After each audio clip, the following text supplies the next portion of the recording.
우리 주님을 사랑하시는 분만 아멘 하십시다. 아멘. 20여 년 세월이 흘러서 그렇긴 한데 지금 말씀해 주신 대로 참 우리 정상호 목사님을 처음 뵀던 그날을 잊을 수가 없습니다. 아마 전혀 예기치 않는 일이었는데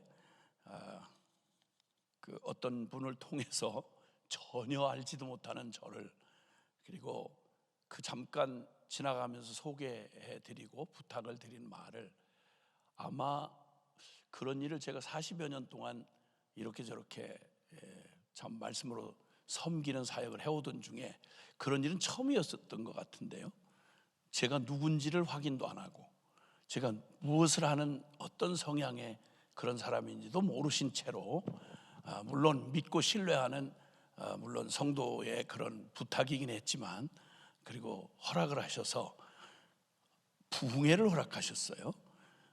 그러니까 무슨 일에 그렇게 됐는지는 지금도 잘 이해가 안 됩니다만은, 어쨌든 그때 부흥회를 하는 동안 목사님 사모님이 매 식사 때마다 아마 불안하셨던가 봐요.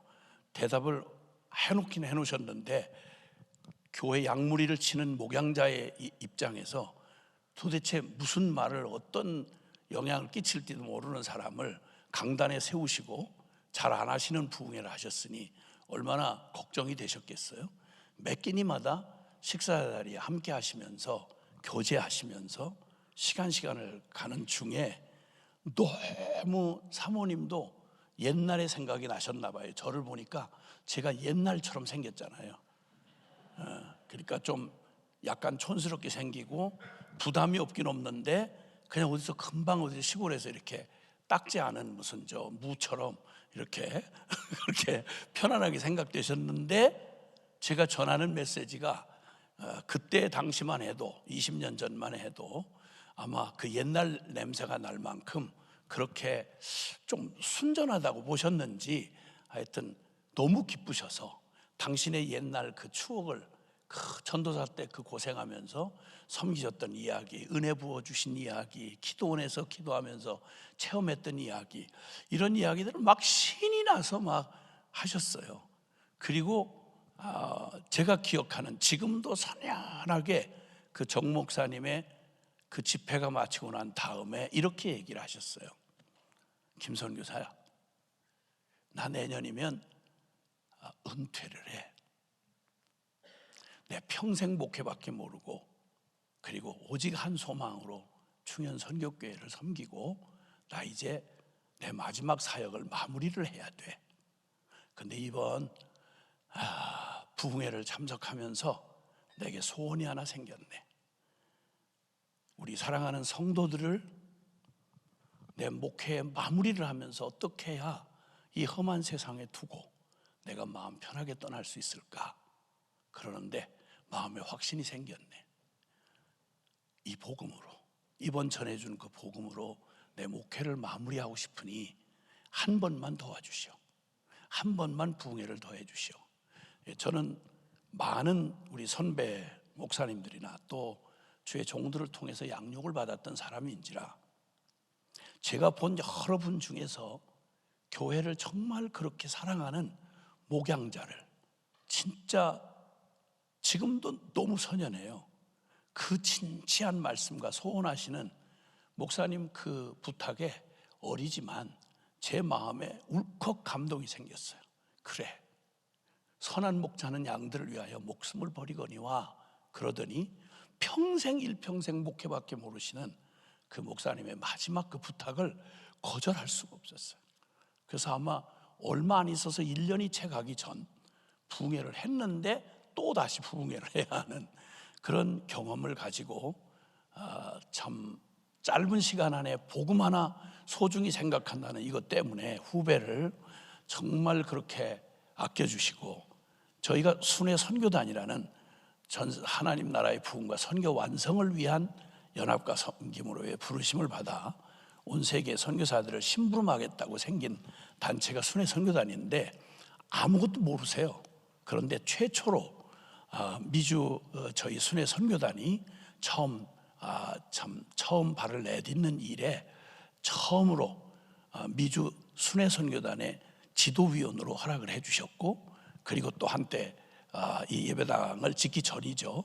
그 전에 또 이렇게 사무실을 또 공간을 허락해 주셔서 여러 해 동안 성도들의 사랑과 또 격려 속에 저희들의 사역을 할 수 있도록 배려해 주셨던 그 선배 선교사님, 선배 목사님, 그리고 또 어쩌면 그렇게 하나님께 그렇게 사랑을 받으셔서 곧바로 은퇴에 이렇게 이양을 하시고는 그 다음에 한 해가 지나자마자 주님께서 하늘나라로 잘했구나, 착하고 충성된 종아 하고 목사님을 데려가시더니, 평소에 그렇게 서로 사랑하고 아끼시더니 사모님을 오래 두지 않으시고, 또 그 후에 또 얼마 안 돼서 아마 1년이 채 안 됐는지 곧바로 뒤따라 목사님과 함께 하늘나라에서, 어쩌면 이렇게 부담이 없으신지 두 분이, 물론 주님이 하셔서 그렇지만 이 험한 세상에 우리를 그냥 남겨놓고 당신들만 그렇게 편안한 데 가셨나 이런 생각이 들 정도지만 정말 귀하고 아름다운 그런 분이 또 섬기셨던 교회, 그리고 작지만 저희 함께 또 참여해서 그 한 과정을 이렇게 섬겨오는 동안, 아마 그 전에 오래 전에 계셨던 분들은 또 뭐 기억이 나시는 분도 계시겠지만 그런 은혜가, 감동이 다시 왔습니다. 주님, 사람은 가도 그가 남긴 삶의 향기가 지워지지 않고 이렇게 남아있듯이 우리가 살다간 삶의 자리에도 제발 좀 냄새나는 죄인의 냄새 여기다 남기지 말고 우리 주님, 우리의 삶의 전부가 되신 우리 주님의 향기가 그대로 지워지지 않는 향기가 가득히 남았으면 참 좋겠다, 그런 생각이 들면서 귀한 그 목사님의 꿈과 기도와 그 목양, 그 순전한 섬김과 사랑이 아름답게 열매를 맺어서 또 그분 얼마 안 있다가 우리 모두 만날 텐데 정말 자랑스럽게 기쁨으로 우리 주님을 만나는 그런 분이 됐으면 좋겠습니다. 할렐루야, 아멘. 제가 이걸 좀 벗고 해도 될까요, 목사님? 네, 감사합니다. 그래도 이걸 돈 들여서 이렇게 티셔츠를 이렇게 인쇄를 하고 왔어요. 저도 목적이 뚜렷하면 방법이 날카로워진다고 그냥 설교를 들어도 대부분 1시간 동안 막 쏟아놓는 말을 말한 저도 기억이 안 나는데 들은 분이 어떻게 기억이 나겠어요. 그래서 가슴팍에다 이렇게 새기고 있으면 싫든 좋든 졸지 않는 한 계속 봐서 이게 잔영이 남아가지고 계속, 그래서 이거라도 남도록 그렇게 해서 명품은 전부 다들 브랜드 네임을 바깥에다 이렇게 새기잖아요. 그 모델료도 안 받으시면서 그 광고하고 다니시잖아요, 그렇죠?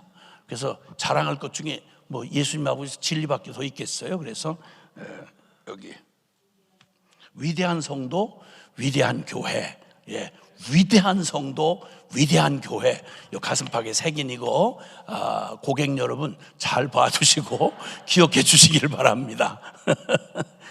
주여, 하나님을 감동시킨 기도. 여러분, 그 인격적인 존재 안에 그 인격이 평소에 생각할 수 없었던 어떤 혁명적인 변화가 일어나는 때가 있습니다. 그러니까 도저히 내 힘으로 추스릴 수가 없고, 그리고 내게서 어떻게 그런 일이 일어나겠어? 라고 생각하는 그런 혁명적인 변화가 사람들에게 일어날 때, 인격적인 존재 안에서 그런 변화, 즉 말하면 그래서 뜨뜻한 미지근한 교인들이 그냥 죽지 못해서 그냥 억지로 끌려다니는, 그냥 정말 불이 붙지 않는 타다 남은 장작더미처럼 그렇게 그냥 뜨뜻한 미지근하고, 그냥 세월이 10년이 가나 20년이 가나 산천은 다 변하는데 그 사람만 안 변하고 그냥 뜨뜻한 미지근한 집사, 아주 뜨뜻한 미지근한 데다 고래심줄 같은 권사, 거기다가 또 그냥 날이 갈수록 점점 더 굳어지는 장로님, 이러면 이거 진짜 어렵잖아요. 다 사람이 다 안 변하고, 사람 변하는 거 기대하기 어렵습니다. 그런데 놀랍게도 그렇게 불가능해 보던 사람들 안에 진짜 혁명적인 변화가 일어나서 이전에 볼 수 없었던, 그 사람마저 이렇게 놀랄 만큼 이런 변화가 우리 안에 일어나면 말로만 듣던 진리가 살아서 내 심장을 뛰게 만들고, 아유, 기도해야 되는데 평생 내 몫의 기도마저 못하던 사람이 누가 말릴 수 없도록 기도에 불붙은 기도 용사가 된다든지, 뭐 이렇게 땅에 있는 거 썩어질 것만 그냥 온통 먹고 마시고 시집가고 장가가고 사고 팔고 매일 거기에 전전긍긍하고 살던 사람이 갑자기 진짜 이 분토 같은 세상에 더 이상 마음 두지 아니하고 하늘나라 참 소망이 그냥 생명이 돼가지고 날마다 주님 안에 믿음, 소망, 사랑, 이 세 가지가 항상 그 삶을 움직여서 누구도 막을 수 없는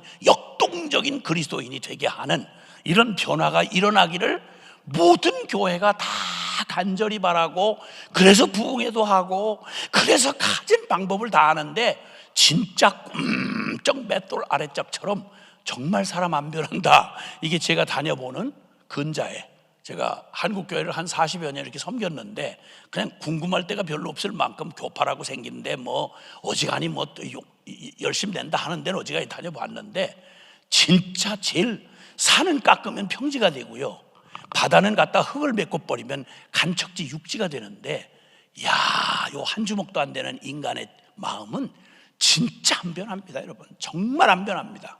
그 딴 데서 그 증거를 찾을 필요가 없고요, 여러분하고 같이 운명적으로 함께 살게 된 그놈을 한번 보세요. 바뀌겠어요? 진짜 누가 그랬어요? 지금 안 바뀐다고? 죄송합니다. 그 중에 다른 건 다 그만둬 놓고, 죄송한데 여러분 희망을 꺾어서 미안한데, 다른 사람 그만둬 놓고 신랑 신부야 서로 뭐 각자 살다가 만나서 살게 된 거니 그러려니 하는데, 내 뱃속에서 내 피 받아가지고 10달 동안 내 뱃속에 키워가지고 탯줄 달고 나와서 내가 그 입에다가 말 다 가르쳤고, 내전 먹고 그냥 오직 내 품에서 자라난 내 자식, 흔한 말로 옛날 우리 선배님들, 우리 어머니 아버지 세대가 내 새끼, 욕이 아니에요. 새끼, 내 새끼, 그거 바뀝니까? 여러분, 바꿀 수 있습니까? 네, 대답하지 마세요. 우리 서로 곤란한 건 물어도, 강사가 아무리 물어도 일단 대답을 하지 마세요. 빤히 쳐다보고, 왜 그딴 걸 물어? 이렇게 하고 계속 쳐다보면, 한 두세 번만 쳐다보면요, 어떤 강사도 더 이상 그런 식으로 못 물어요. 그러니까 제가 비결을 알려드린 거예요.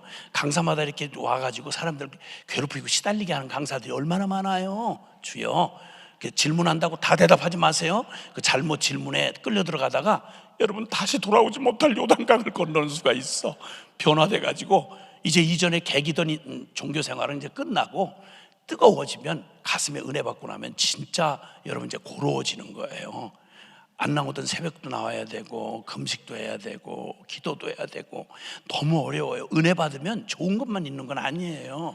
그래서 오늘 밤 혹시 은혜 받는데 정도껏 잘해서 받으셔야지, 잘못 받았다 훌렁 뒤집어지면 나처럼 선교사 되는 거예요. 그러니까 적당하게 은혜를 받으시길 바랍니다. 분명히 지금 안내방송 다 드렸어요. 그러니까 오늘 밤 이후에 일어나는 일에 대해서 난 전혀 책임 없어요. 여러분하고 주님하고 사이에 일어난 일이니까. 그래서 혹시 오늘 밤에 막 마음에 감동이 일어나고 막 두 주먹 불끈 쥐고 일어나서 주여 내가 여기 있나이다 이러고 싶을 때 진정하세요. 그리고 아랫배에 힘을 꽉 주고, 나는 은혜는 받아도 절대 안 변한다 이렇게 하고 그냥 딱 버티고 계셔야지, 모르고 주여 내가 여기 있사오니 이렇게 일어났다가 그렇게 끌려나가가지고 선교지에서 고생하는 선교사가 한둘이 아니에요. 한둘이 아니야. 내가 분명히 안내방송 드렸어요. 근데 오늘 요 시간이, 짧은 시간이 끝나기 전에 무슨 일이 일어날지는 저도 모르겠어요. 저도 모르겠어요. 그러니까 알아서 잘 정신 차리고, 은혜는 받아도 난 변하지 않는다, 이걸 딱 정신 차리고 하셔야지. 그러니까 졸면 안 돼요. 잘 지켰다가 졸았다가 깜빡하는 사이에 그냥 긴장을 풀고 은혜를 받아 뒤집어진 사람 제가 많이 봤어요. 그러니까 절대 졸지 마셔야 돼요. 제가 분명히 말씀드렸어요. 이제 이럴 때는 반응은 하셔야 돼요. 이건 대답하는데 뭐 어려울 거 없잖아요. 제가 분명히 안내 말씀드렸어요. 그러니까 졸지 마세요. 감사해요. 인격적인 존재 안에 이렇게 변하기가 불가능한 인격적 존재 안에 혁명적인 변화가 일어나는 일을 가만히 보면 이런 특징이 있어요. 그것은 바로 그 서로 상대 안에 그 마음이 공유될 때 혁명적인 변화가 일어납니다. 저희 아내가 2000년도에 암병을 앓았습니다. 이름 없이 무명의 전도자로 떠돌아다니면서 이렇게 사는 저희에게, 내일 준비 안 해놓고 사는 저희에게 꿈에도 생각하지 않았던 암 선고를 받았는데 너무 늦은 거예요.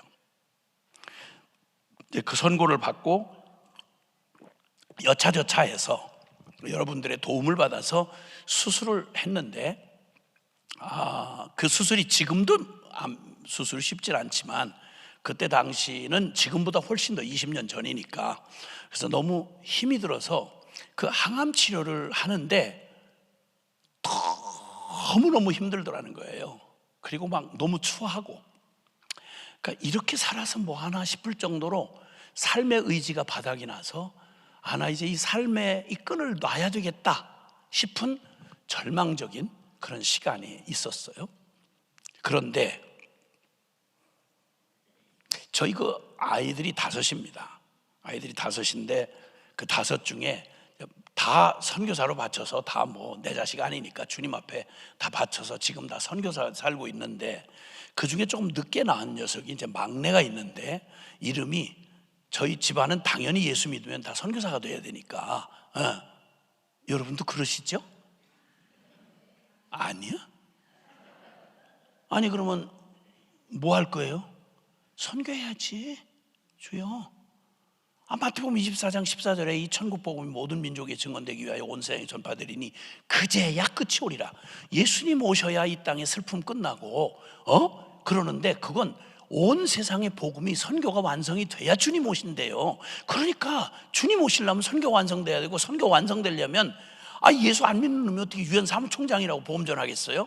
그러니까 얘 복음 아는 사람이 전하는 거니까, 그러니까 당연히 예수 믿는 사람 제1순위 지망이 뭐냐면 선교사로 사는 거죠. 그래서 이제 선교사로 저 아이들을 다 바쳤는데, 막내는 아예 이름 자체가 김선교예요. 근데 이 선교가 어렸을 때부터 조금 막내라서, 이 막내들이 진짜 좀 그렇잖아요. 네, 좀 그래요. 하여튼 좀 약간 버르장머리가 없고, 그리고 막내는 이상하게 내리사랑이라고 자꾸만 이렇게 뭐가 좀 애틋하잖아요. 나이를 좀 늦게 낳기도 했고, 그러니까 그런 약점을 알아가지고 아주 버르장머리가 없고 약간 좀 그래요. 얄미워, 한마디로 말하면. 근데 이제 그 녀석이 어릴 때부터 엄마 밝힘증 환자야. 엄마를 너무 밝혀요. 그래서 유치원 때 한번 누가 이제 공짜로 유치원 해준다고 해서 시골에 있을 때 거기에 그냥 그 유치원을 한번 등교시키는데, 한 달 동안 유치원 원장이 그 아이만 데리러 우리 외딴 집에 왔는데, 차에다가 실으면 한쪽 발을 그 집어넣으면 한쪽 발은 바깥에 나와 있어. 그리고 막 악을 쓰고 동네가 완전히 난리가 나요. 막 무슨 뭐 애 잡는 것 같아. 유치원 갈 때마다 그래, 갈 때마다 그렇게 하기를 한 달을, 그래서 한 달을 그러면서 점심때가 돼서 혹시 진정이 됐나 고 전화를 걸으면 애 울음소리가, 아가가 우는 소리가 엄마한테 돌려달라는 거예요. 그렇게 엄마를 밝히던 놈이 제 안에 암투병을 할 때, 그때 초등학교 5학년인가 4학년인지 5학년인지 그랬어요. 무명의 전도자 마누라가 돼가지고 내일 없이 그냥 하루하루 이렇게 주님 허락한 대로 사명 감당한다고 살다가, 아무것도 무소유로 사는 우리에게 아무 보장도 대책도 없는데 아이들은 주렁주렁 다섯, 거기다가 그저 대책 없이 떠돌아다니는, 뭐 책임 없이 그냥 떠돌아다니는 나 같은 전도자, 엄마가 돼가지고 마저 더는 못 견디겠다 싶어서 삶의 의지의 끈을 놓으려고 할 그때, 엄마 떨어지면 죽는 줄 아는 그 녀석이 아직은 초등학교 4, 5학년이야. 그놈을 바라보던 어느 날, 그냥 마저 놓고 싶었던 의지가 다 바닥이 나서 난 더 이상은 안 되겠어요. 더 이상은 안 되겠어요. 삶의 의지를 놓으려고 하던 그때 그놈이 생각이 난 거예요. 그놈 눈빛이, 엄마 떨어지면 지구가 없어진 것처럼 난리를 치던 놈, 좀 컸다고 해봐야 초등학교 4, 5학년인데 아직은 엄마 손이 필요한 쟤를 두고 자기는 천국 가면 그만이니까 가고 나면 이 아이가 만나고 부딪혀야 할 시간들을 생각하는데 갑자기 그 아이의 눈빛과 마주치는 순간 여기서 포기하고 싶었던 의지의 끈을 놓았던 그 저희 아내의 마음 안에 이런 소원이 생겼대요. 하나님, 나 더 살려달라고 말하는 건 아닌데 우리 아들 막내 저 선교 고등학교 졸업할 때까지만 저 살려주세요. 그러면 무슨 대가를 지불하고 아무리 어려워도 제가 이 끈, 삶의 의지의 끈 놓지 않고 내가 죄를 위해서 내가 살아남을 거예요. 그리고 진짜 이를 악물고 생살이 터져나갈 만큼 재활하는 과정을 거쳐나가면서 드디어 승리를 했어요. 걱정하지 마세요. 오늘 밤 따라왔어요 여기. 그러니까 그 이상하게 사람들은 내가 얘기하려는 초점에는 관심이 없고, 어머 그래서 그 사모님 어떻게 됐어요? 아우 진짜 어떻게 됐어요? 이렇게 주책바가지들이 많으니까 설교하시는 분들이 너무 어려워요. 아니 거기에 살았든 죽었든 그게 초점이 아니잖아. 그럴까봐 아야 내가 얘기부터 하는 거예요. 살았어요. 살 뿐만 아니라 너무 튼튼하고 강해져가지고 이젠 저보다 기운이 더 세요. 인격적인 존재 안에 의지가 바닥이 나고 난 안 돼, 틀렸어, 손을 내오려던 그 찰나 아이의 눈빛이 생각이 나고 엄마 없으면 죽는 줄 아는 막내놈 얼굴이 떠오르는 순간 고등학교 졸업할 때까지만 살려주세요. 그러면 제가 무슨 고통이라도 이겨낼 거예요. 어떤 대가라도 지불할 거예요. 저 그때까지만 살려주세요.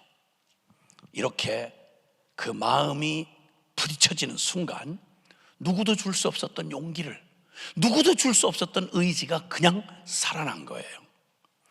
여러분, 이렇게 사람 인격 안에, 관계 안에서도 이러한 혁명적 변화와 그런 놀라운 돌파가 일어나는 일은 바로 그 마음이 공유될 때예요.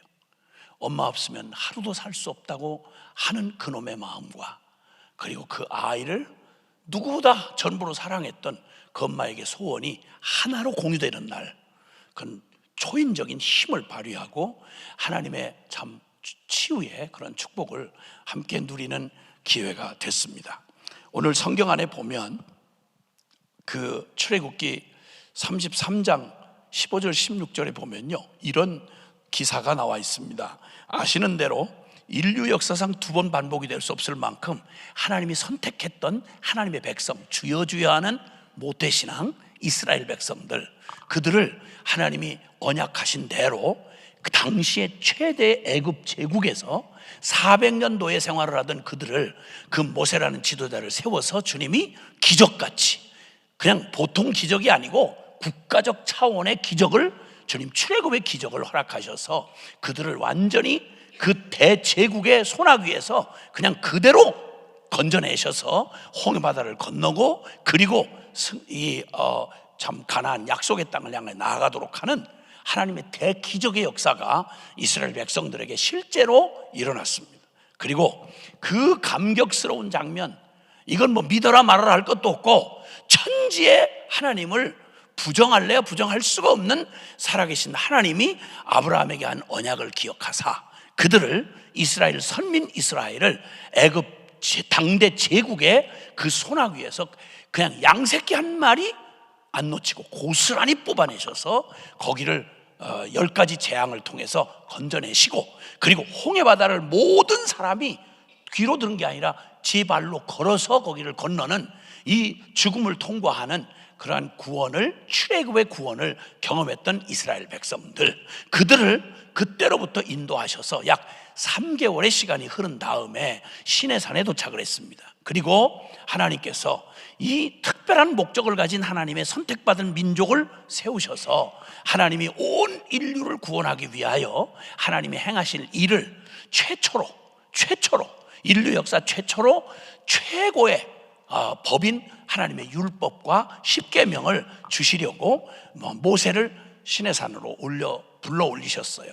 40일 동안 살아계신 하나님의 임재 앞에서 하나님의 그 영광스러운 주님의 진리의 법을, 십계명을 포함한 진리의 법을 하사받고, 그리고 이후에 모든 민족이 믿어 하나님 앞에 구원에 이를 수 있는 기가 막힌 율법 전체를 부어주시던 아주 놀라운 축복의 현장이었어요. 근데 바로 그 산 아래에서, 시내산 아래에 방금 전까지 그 기적을 경험하면서 지금도 매일 기적에 쌓여 살고 있는 선택받은 주여 하는 이스라엘 백성들 수백만이 그 시내산 아래 구름에 둘러싸여서 보이진 않지만 하나님이 모세에게 그 놀라운 계명과 진리의 말씀을 주시던 바로 그때, 그 밑에 있던 이스라엘 백성들이 드디어 본색이 드러나기를 시작했습니다.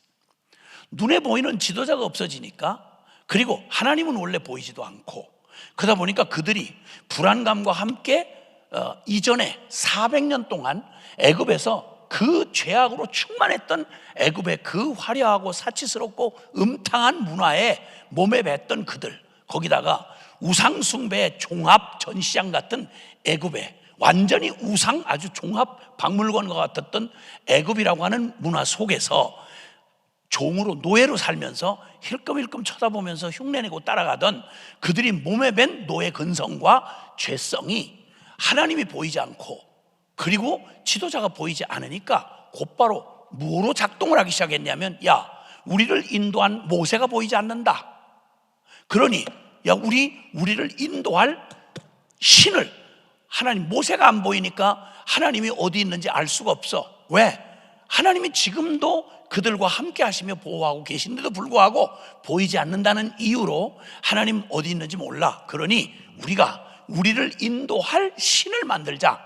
그리고 그들에게 익숙하게 눈에 담아두었던 애굽에서 하던 금을 빼가지고 금송아지를 만들고 우상을 만들자마자 드디어 허리도 풀어 제끼고 하고 싶었던, 그동안 노예로 채찍 맞으면서도 그 땅이 하도 음탕하고 아주 정말 끈적끈적한 재미가 있으니까, 이 죄인으로 태어난 주여 하는 모태신앙이고 아브라함 자식이긴 하지만 육신을 입은 죄인이었던 그들이 곧바로 하나님과 지도자 모세가 눈에 보이지 않자 그들이 하고 싶었던 본능을, 신을, 황금 소를 만들어서 신이라고 만들어 놓고 드디어 허리띠 풀어 제끼고 가진 짓을 다 하면서 가진 발악을 다 하고 있는 것이었습니다. 없다가 생긴 게 아니고 400년 동안 애굽에서 노예로 살아오는 동안 하나님 없는 육신의 죄인으로, 그리고 그저 껍데기만 남은 주여 하지만 이미 예배고 뭐고 없는 그 기가 막힌 노예 400년 동안 그들이 보아왔던 세상의 질펀한 육적이고 세속적인 죄악이 몸에 뱄던 그들이 하나님의 기적을 보았고 하나님의 그런 권능으로 출애굽을 하긴 했지만 그들 존재는 바뀌질 않은 거예요. 그러니까 그때의 그 기회를 만들자마자 가진 죄악을, 범죄를 저지르는데 하나님이 말할 수 없이 분노하셨습니다. 얘기가 다 생략하고 주님께서 내가 이 백성을 쓸어버리고 이 목이 곧고 폐역하고 아주 존재적으로 죄에 짜진 이들을 내가 그대로 데려갈 수가 없다. 왜? 이들의 하는 짓은 여기서 끝나지 않을 터이니 그러면 나의 거룩한 하나님의 성품이 이들을 심판할 수밖에 없다. 이랬을 때 그 진짜 영웅 같은 중보기도를 했던 모세가 자기를 차라리 생명책에 지어주시더라도 이 백성은 당신의 이름으로 구원한 백성 아니냐, 하나님의 이름의 영광을 위해서 이들에게 제발 진노를 거둬주시고 한 번만 기회를 달라, 주님의 그 진노를 가로막고 선 중보자의 모습으로 거기 모세가 하나님의 진노를 가로막고 섰습니다. 여러분, 그런 끝에 주님께서 첫 번째로 진노를, 지금 내리시는 진노를 거둬달라고 말하는 중보 기도에 주님이 감동이 되셔서, 그래서 그래, 네 소원을 들어서 여기서 지금 그들을 진노로 심판하여 죽이진 않겠다. 그러나 단서가 있다. 그들에게 허락했던 약속의 땅은 약속대로 주겠다. 주는데 가서 땅도 차지하고 집도 짓고 자식도 낳고 먹고 살다가 육신 수명 채우고 죽는 것까지 이미 허락해 놨으니 그럼 네 기도를 들어서 그들에게 다시 허락해 주겠다라고까지 대답을 받았어요. 이 말을 들었던 사람들 이스라엘 대다수는 그 이후의 행동을 이렇게 보면요, 어렵지 않게 짐작할 수 있는데 속으로 처음에는 송구한 듯 하고 저지른 죄가 있으니까 맞아 죽어도 쌀 텐데 주님이 그래도 죽이진 심판은 않겠다고 하시니 그런데다가 덧붙여서 약속한 땅은 주겠다, 먹고 살게는 해주겠다. 쉽게 말하면 지금 우리가 이 땅에서 먹고 마시고 시집가고 장가고 사고 팔고 이렇게 하는 일생, 요 인생으로 살아가는 일생의 삶은 허락된 거니까 그때까지 자연사 할 때까지 그냥 주겠다라고 하니까 속으로 쾌재를 부르면서 다 끝장나는 줄 알았는데 하나님이 여기에 뭐라고 말씀하냐면 한 단서를 붙이셨어요. 다른 건 다 허락된 거니까 그냥 주겠다. 그러나 이들은 원래 목이 없고 패역한 백성이라 그들이 노중에 또 나를 배반할 게 뻔하니 내가 그들과는 함께하지 않겠다. 쉽게 말하면 하나님 없는 이스라엘, 하나님 없는 예배, 하나님 없는 임재가 없는 예배당, 주여 주여 하는데 하나님은 함께할 수 없는 이 얘기를 듣고 나머지 백성들은 그냥 그래도 하나님만 없지 그래도 먹을 거 다 준대잖아, 땅 준대잖아, 쉽게 말하면 이 땅에서 먹고 마시고 시집가고 장가고 사고 팔고 그거는 그냥 허락된대 하고 이러고 있을 때 모세가 유독 이렇게 반응을 합니다. 주님, 모세가 유독이 반응하는 그 말을 듣고 모세가 절대 기뻐할 수 없이 그는 이렇게 말합니다. 12절에 보면 모세가 여호와께 아뢰되 보시옵소서, 주께서 내게 이 백성을 인도하여 올라가라 하시면서 나와 함께 보낼 자를 내게 지시하지 아니하였나이다 라고 말하고, 15절에 모세가 여호와께 아뢰되 주께서 친히 가지 아니하시려거든 우리를 이곳에서 올려보내지 마옵소서. 모세가 하는 얘기를 한번 귀 기울여 보세요. 다른 건 다 주겠다, 먹고 살고 집 마련하고 그저 수명 다할 때까지 이 땅에 살아가는 건 허락하겠다. 그러나 나는 이 백성과 함께 할 수가 없다. 다른 건 다 주겠는데 나의 거룩한 내가 이들과는 함께 할 수 없다. 여러분, 이렇게 얘기를 했더니 딴 백성들은 송구하여 이렇게 표현하지만 속으로는 안심의 한숨을 내쉰 거죠. 근데 모세는 달랐습니다. 주님 다시 한번 가로막고 서서 주님 앞에 말합니다. 주여, 만약 주께서 우리와 함께 친히 올라가지 아니하시려거든 우리를 이곳에서 올려보내지 마옵소서. 여기서 죽이세요. 여기서 죽이세요. 16절에 나와 주의 백성이 주의 목전에 은총 입은 줄을 무엇으로 알리까? 주께서 우리와 함께 행하심으로 나와 주의 백성을 천하 만민 중에 구별하심이 아니니까. 우리를 선민이라고 말하고 우리를 주의 백성이라고 말하고 우리를 이스라엘이라고 말하는 유일한 근거가 있다면 숫자가 많습니까? 우리가 누구보다 똑똑합니까? 우리가 무슨 다른 걸 더 많이 가져서 주님이 우리를 따로 선별하셨습니까? 아니지 않습니까? 전 인류 중에 하나님의 백성이라고 말하는 유일한 한 이유는 하나님이 우리와 함께 한다는 이 특징 빼놓고 나면 교회는 무슨 의미며 축복은 무슨 의미며 하나님의 기적은 무슨 의미입니까? 하나님 없는 축복이 어떻게 축복이며 하나님 없는 땅이 어떻게 우리 땅이 될 수 있으며 하나님 없는 인생이 어떻게 인생이라고 할 수 있겠습니까? 차라리 우리를 여기서 죽여주세요. 주님 함께 가지 아니하시려거든 딴 것 다 주고 나는 너희와 함께 할 수 없다. 아니요, 그럴 수 없습니다. 다른 것 다 없어도 주님이 함께 하시는 나는 이 편을 택하겠습니다. 이 고백입니다. 여러분, 이때 주님이 크게 감동을 받으셨어요. 17절에 여호와께서 모세에게 이르시되 네가 말하는 이 일도 내가 하리니 너는 내 목전에 은총을 입었고 내가 이름으로도 너를 알미니라.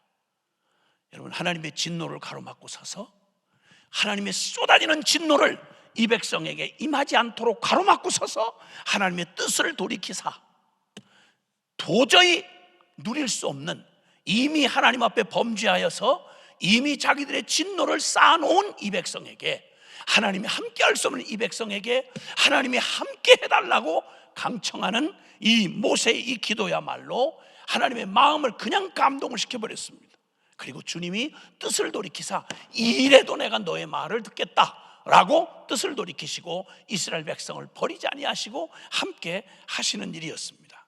주님이 하나님의 이 시내산 범죄 후에 일어났던 이 끔찍한 상황을 통해서 하나님은 이후에 하나님의 백성, 주여 주여 하는 주의 백성들을 향하는 하나님의 본심이 그대로 드러났습니다. 무엇이 주님의 마음을 감동케 하는가? 하나님의 마음의 그 심중을 정확히 뚫어보고 하나님의 원하시는 그 마음을 내가 품었을 때, 그래서 주님은 이렇게 말합니다. 하나님의 마음을, 누가 주의 마음을 알아서, 고린도전서 2장 16절에 보면 누가 주의 마음을 알아서 주를 가르치겠느냐, 그러나 우리가 그리스도의 마음을 가졌느니라. 여러분, 천하에 크고 위대하고 영원하신 하나님을 피조물 누가 무슨 연구를 해서 어떤 해박한 경험을 통해서 하나님을 온전히 알 자가 누구냐는 거예요. 알 수 없죠. 불가능하죠. 그런데 이 불가능한 영원한 천지를 창조하신 하나님, 그 안에 지음받은 먼지 같은 피조물인 우리가 어떻게 하나님의 뜻을 알아서 하나님의 뜻을 순종하고 그 일을 이룰 수 있겠냐는 말이에요. 주님께서 그렇게 말하는, 누가 주의 마음을 알아서 주를 가르치겠느냐, 그러나 우리가 그리스도의 마음을 가졌느니라. 하나님이 찾으시는 사람, 사도행전 13장 22절에 보면 주님께서 유대 왕, 첫 번째 왕이 사울왕이었는데 이 사울왕을 패하시고 하나님의 마음에 드는 한 왕을 선택하셨어요. 그게 바로 다윗이었습니다. 성경은 이렇게 말합니다. 하나님이 그 역사의 중요한 시기, 이 모세의 출애굽 이후에 세월이 흐르고 이스라엘 백성의 부르심을 저버린 이스라엘 백성들이 헷갈리고 그리고 꼴값을 못하고 있을 때, 지금으로 말하면 교회가 교회답질 못하고 성도가 성도답질 못하고 하나님 앞에 버림받아 하나님과 전혀 다른 길을 가고 있을 바로 그때 하나님께서 이 백성 역사가 끊어질 그 순간마다 하나님께서 그분의 마음으로, 그 주권으로 포기할 수 없는 당신 백성 사랑하심을, 주의 사람들을 세워서 나타내셨는데, 그 중에 쓰임을 받는 바로 첫 이스라엘의 왕이었던 사울은 안타깝게도 이스라엘 백성이 원한 왕이었습니다. 하나님의 제가를 받아 세우긴 했지만 임금의 자리를 역사상 처음으로 맛보고 났더니 권력 맛이 보통이 아닙니다. 여러분, 멀쩡하고 순진한 것 같아도 나라에 지금 대통령 문제 가지고 난리를 치는데 대통령까지 갈 것도 없고요, 교회 안에서만 해도요, 교회 안에서 내 개인적인 뭔가 요만한 위치나 권력만 생겨도요 무서운 게 교권입니다. 교회에서 제일 무서운 권력 중에 하나는 주방 권력입니다. 이 주방 권세를 가진 권사님들끼리 싸움이 붙으면 당회장 목사님 얼른 피하셔야 돼요. 왜냐하면 주방에는 칼이 여러 종류가 있기 때문에 실제로 그렇게 싸움하고 막 머리끄댕이 잡고 칼부림 나고 이런 교회 제가 봤거든요. 무서워요, 여러분. 주방 권세만 해도 그런데 나라 권세에 오죽하겠어요. 사람이 조금만한 무슨 권력만 생겨도요, 그거 대단합니다. 사울 왕이 역사상 최초로 이스라엘 왕이 돼서 처음 시작할 때는 겸손했어요. 근데 왕권을 맛보고 났더니 죄송하지만 귀신 들려 미쳐 죽은 왕으로 인생이 끝났습니다. 그것도 이스라엘, 하나님의 거룩한 나라를 이 땅에 증명해 보여야 할 하나님의 백성 이스라엘의 초대 왕이 권력의 맛에 들려서 하나님의 준엄하신 하나님의 그 명령에도 불구하고 그에게 주어진 왕의 권력을 거기에 미치는 바람에 평생 그의 일생은 귀신 들려 미쳐 죽은 왕이 됐습니다. 그때 사도행전 13장 21절에 바로 그 얘기를 말하면서 사울 왕을 패하시고 그 다음에 하나님이 찾은 사람이 있어요. 그게 누구냐? 이새의 아들 다윗을 만나니 내 마음에 합한 자라. 내가 그를 통하여 나의 뜻을, 나의 모든 뜻을 이루리라. 여러분, 지금 어느 때보다도 하나님이 필요한 시기입니다. 이 격변의 시간들을 지나면서 미국이든 한국이든 전 세계가 마찬가지인데요, 이 격동하는 시간에 인간들의 철학이 모자라겠어요? 사회를 몰라서 그러나요? 수많은 정치 이념, 인간이 할 수 있는 역사 속에 쌓여있는 인간적 지혜로 무슨 꼴을 만들어내는지는 우리는 지겹도록 지금 우리는 눈 뜨고 가지나 발전된 이 SNS와 그 다음에 수많은 뉴스 매체들을 통해서 싫도록 우리는 보고 들어야 합니다. 다 썩었습니다. 한마디로 결국 성경이 그대로 말한 대로 디모데후서 3장 1절에 말세에 고통하는 때가 이를 것이다. 말세는 점점 개량되는 게 아니라 고통하는 때로 갈 것인데, 왜? 사람들이 자기를 사랑하고 자근하고 교만하고 무정하고 원통을 풀지 아니하고 이렇게 가다가 모든 죄악이 아주 극단으로 표현되는 때, 인간 하나님을 떠난 인생들의 그 마지막 발악이 극에 달해서 스스로 자멸하여 갈 수밖에 없는 게 성경이 진단한 우리 인류 역사의, 하나님 떠난 인류 역사의 종말입니다. 이건 누구도 부인할 수가 없습니다. 그대로 지금 우리는 그 증거에 마지막 지금 가속을 하는 브레이크 터진 열차가 내리막길을 향해서 브레이크 잡을 수 없이 내리막 가속을 붙어가지고 달려 내려갔던 것든 지금 도덕의 붕괴, 사회의 붕괴, 모든 인간, 천부적 인간 가치, 도덕의 완전한 붕괴가 지금 두 눈 똑똑히 뜨고 보는, 더군다나 그 중심에 있는 캘리포니아는 더 말할 것도 없죠. 남자도 여자도 남자다 여자다 말할 수 없게 만든 이상하고 괴이한 시대, 쾌락 사랑하기를 하나님 사랑함보다 더한 온통 미쳐버린 세대, 기독교의 선진국가라고 말했던 독일부터 시작해서 개혁주의 중심이었던 전 네덜란드, 화란 암스테르담까지 이르기까지 전 세계의 모든 더럽고 추악한 죄악의 샘물 노릇을 하고 있는 이 타락한 디모데후서 3장 5절에 경건의 모양은 있으나 경건의 능력은 부인하는 자들이 일어나는 날, 쾌락 사랑하기를 하나님 사랑하는 것보다 더한 이런 미친 광기의 마지막 세대를 우리가 살아가고 있을 때, 과연 이 시대에 이 폭주하는 이 죄악의 이 쓰나미를 누가 막아설 것인가?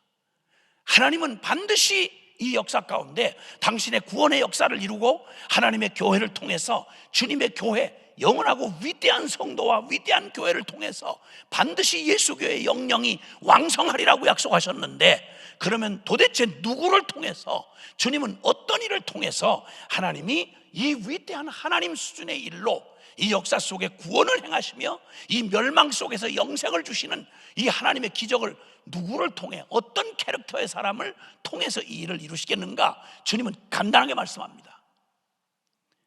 내가 이새의 아들 다윗을 만나니 내 마음에 합한 자라. 내가 그를 통하여 하나님의 이 위대하고 이 놀라운 일을, 이 구원의 역사를 내가 그를 통하여 이루리라고 말씀합니다. 마지막 이 시대에 하나님이 찾으신 사람 누굽니까? 마지막 이 시대를 거슬러서 주님의 진리로 승리할 위대한 성도는 도대체 누구입니까? 이 세상을 맞서 싸우며 이 거센 세상의 이 도도한 물결을 거슬러서 하나님의 거룩한 저 승리의 길을 걸어가는 주님의 몸된 교회는 도대체 어떤 교회입니까? 주님은 단순하게 말합니다. 내가 내 마음에 합한 자를 통해 나의 모든 뜻을 그를 통해 이루리라고 주님이 말씀하십니다. 주님의 마음에 합한 자 말입니다. 자, 그러면 여러분, 바꾸어 말하면 하나님 마음을 가장 아프게 하는 게 있습니다. 어느 시대나 마찬가지지만 하나님의 마음을 가장 아프게 하는 것, 여러분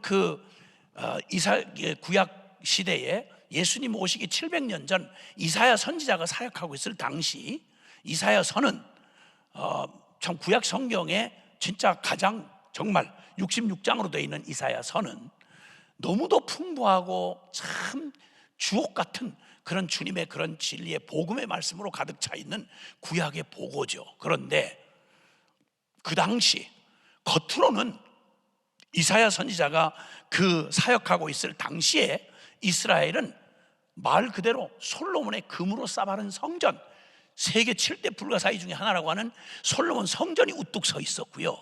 그리고 다윗이 그 다윗의 그런 회복을 통해서 세워진 예배 의식, 성직자, 그리고 수많은 그 대회들, 성회들, 모임들, 그리고 수없이 갖다 바치는 제물들 풍성할 때였습니다. 놀랍게 외형으로 보면 가장 왕성하게 하나님의 주의 백성들이, 주의 성전이 예배에 충만하게 드려지고 헌금 많이 나오고 겉으로 보기에는 도대체 부족함이 없어 보이는 가장 흥왕기처럼 꼭 우리나라 전후 70년 동안, 특히나 제가 보았던 70년대 초부터 2000년도까지 한국교회는 전 세계가 부러워할 만큼 설명이 필요 없는 정말 기적 같은 일들이 일어났고요. 하늘을 비행기를 타고 내리다 보면 비행기가 어디에 내려야 될지 가능성이 안 보이는 빨간 십자가 탑이 그냥 서울 하늘을 쫙 덮어뜨렸습니다. 전 세계가 주목했습니다. 그리고 굉장히 우리도 우쭐했습니다. 이렇게 충만한 외형이 충만한데, 그런데 속을 들여다보고 나면 가장 하나님의 마음을 아프게 했던 시대가 바로 그 시대였습니다. 이사야서를 읽어보신 분들은 알겠지만 이사야 서는 시작하자마자 1장 시작하자마자 2절부터 하늘이여 들으라, 땅이여 귀를 기울여라. 소는 그 임자를 알고 나귀는 그 주인의 구유를 알걸마는 내 백성 이스라엘은 나를 모르고 나를 멀리하고 떠났도다. 이 소만도 못하고 이 짐승만도 못한 놈들아, 짐승도 저에게 먹이를 주고 보살펴주는 주인을 알아보겠거든. 너희는 주여 주여 하는 나를 부르면서 너희의 마음은 멀리 떠났고, 그리고 그 영혼은, 겉모습은 모든 성직자들의 모습과 교인들의 모습이 예배 드릴 때 보면 너무너무 거룩하고 완벽에 가까운데, 그 속을 들여다보면 그냥 온갖 머리끝에서 발끝까지 성한 곳이 하나도 없이 병들고 터지고 그리고 썩고, 그런데 치유함을 받지 못한 너덜너덜한 영혼의 상태를 그냥 위장하고, 보이지 않는다는 이유로 위장하고 그냥 하나님 앞에 형식만 갖추는 그들에게 곧바로 10절 이하는 이렇게 말합니다. 이 소돔의 관원들아, 고모라의 백성들아. 소돔 고모라 불배랑 맞아서 끝난 인류 역사에 심판받은 동네 이름이 소돔과 고모라입니다. 그런데 하나님의 백성한테, 주의 교회를 향하여 주님께서 이 소돔의 관원들아, 이 고모라의 백성들아, 나는 너희가 가져오는 재물에 질려버렸다. 헌금에 질렸다. 왜? 너희가 가져오는 예물과 함께 예배를 드리는 그 마음 속에도 죄를 정리하지 않은 채, 전혀 거룩하지 않은 채 예배 한 시간 때우고 나가기가 바쁘게 예배 드리는 그 열정보다 더하게 죄에 풍덩 빠져가지고 죄 저지르는 너희의 역겨운 이중적인 모습을 내가 볼 수가 없다. 여러분, 이게 가장 구약시대에 종교적으로 왕성했던 이사야 선지자가 사역할 때 당시에 이스라엘의 영적 모습이었습니다. 이 모습의 진단을 해주시는 이사야서 29장 13절에는요 이렇게 말합니다. 이 백성이 입으로는 나를 가까이하고 그 입술로는 나를 존경하나 그 마음은 내게서 멀리 떠났도다. 사랑하는 여러분, 마음 없는 예배, 마음 없는 기도, 마음 없는 종교 의식, 이게 하나님을 가장 모독하고 하나님을 가장 역겹게 만드는, 여러분, 그런 무서운 범죄라는 사실에 대하여 고민해 보신 적 있으십니까? 주님이 하신 말씀입니다. 그리고 디모데후서 3장 5절에 보면 아까도 인용했지만 말세에 3장 4절 이하에 거기에 사람들이 쾌락 사랑하기를 하나님 사랑하는 것보다 더하다. 얼마나 쾌락을 즐거워하는지 요 자그마한 자극 하나도 놓치지 않으려고 목숨 겁니다. 마약하는 사람 목숨 걸어요. 도박하는 사람이요 집안 떨거지 다, 모든 가문을 다 파탄시킬 만큼 목숨 걸고 도박합니다. 스피드 즐기는 사람들 죽기를 각오. 내가 오토바이 전문가한테 내가 들었는데 자기 오토바이 센터에 와서 자기에게 연습 받고 그리고 오토바이 사가는 사람 중에 죽는 놈이 최소한 3분의 1이랍니다. 나머지 3분의 1은 반드시 불구가 되고요. 그 중에 살아있는 놈은 3분의 1밖에 안 된다는 거예요. 목숨 걸어요. 그냥 등산에 목숨 걸고 술 담배에 목숨 걸고 천하 모든 일에 목숨 걸고 죄를 지어도 목숨을 거는데 단 한 가지 목숨 안 거는 영역이 있습니다. 신앙에는 목숨 안 겁니다. 재밌잖아요. 그러니까 여기 디모데후서 3장 5절에 마지막 때의 말세, 마지막 희망인 교회가 마지막 희망을 저버리는 교회의 무서운 타락을 뭐라고 말씀하는 거 아니? 경건의 모양은 있으나 경건의 능력은 부인하는 자들이 일어날 것이니 너는 그 같은 자들에게 돌아서라, 이렇게 말씀합니다. 여러분, 이렇게 경고하셨던 말씀이 요한계시록 2장 4절 5절에 보면 7교회가 소개가 되고 있는데, 에서부터 사빌라 그래서 에베소부터 라오디게아 교회까지 칭찬을 제일 많이 받았던 에베소 교회가 무서운 도전을 받게 되는데, 그건 자기들도 깨닫지 못하는 사이에 온 중병 신호입니다. 그게 바로 뭐냐면 내가 첫사랑을 버렸느니라. 하나님을 향하여 주님을 만나고 감격에 반응하며 신앙생활을 시작했던 날, 인격적으로 주님을 만났던 그 감격, 그래서 우리의 모든 삶에 혁명적인 변화를 일으켜서 세상에 미쳐서 끌려가던 그가 삶의 방향을 돌이킬 때 인격적인 존재에게는 그냥 그런 일이 안 일어납니다. 주님을 만나는 실제 인격의 만남이 일어나고 나면 충격적인 변화가 일어나서 에베소 교회가 그렇게 자랑할 만한 대단한 아시아에 큰 영향을 끼치는 교회였더랬습니다. 그런데 소리 없이 찾아오는 가장 무서운 암보다도, 문둥병보다 더 무서운 게 바로 뭐냐면 바로 하나님을 향한 마음을 잃어버리는 겁니다. 첫사랑을 잃어버렸다고요. 이거 도로 찾지 아니하면 내가 촛대를 옮겨버리겠다. 여러분, 그 촛대는 7 금촛대로 표현된 바로 교회를 상징하는 겁니다. 교회가 교회됨을 잃어버린다는 말입니다. 뭘 잃어버리면 다른 건 다 있는데, 예식도 있고 건물도 있고 뭐 교단도 있고 신학교도 있고 다 있는데 딱 한 가지, 교인들의 마음에 주님을 향한 첫사랑이 식어버리면, 그러면 길게 볼 거 없어요. 정확한 수순을 따라서 교회는 타락하고 변질되고 세속화되고 그리고 나중에 급기야는 모든 배교의 앞장을 서게 됩니다. 죄송하지만 여러분, 미국에서 경험하고 있지만 동성애라고 하는 건 무슨 한 시대의 무슨 트렌드 이런 거 아닙니다. 여러분, 이건 뭘 의미하는지 잘 모르시죠? 이거 교단별로 주요 주류 교단들이 배교를 이미 했습니다. 독일의 루터교, 영국의 성공회, PC USA, 그리고 또 여기 UMC. 동성애는 하나님이 죄라고 했습니다, 이 말했다고 현장에서 그냥 설교하는 중에 목사를 끌어내리는 실제 일이 요 근처에서 있었습니다.